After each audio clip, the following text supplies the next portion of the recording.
السلام علیکم ورحمۃ اللہ وبرکاتہ۔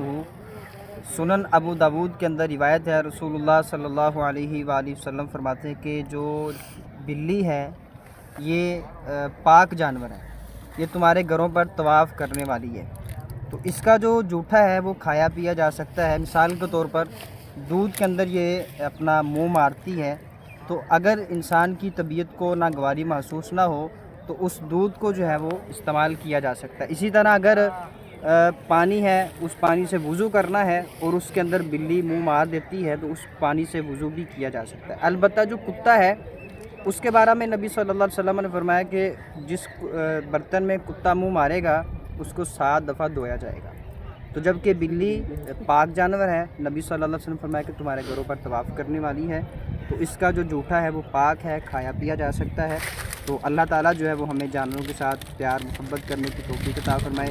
یہ بڑا ہی پیارا اور جانور ہے، اللہ تعالیٰ جو ہے ہمیں جانوروں کے ساتھ پیار کرنے کی توفیق عطا فرمائے۔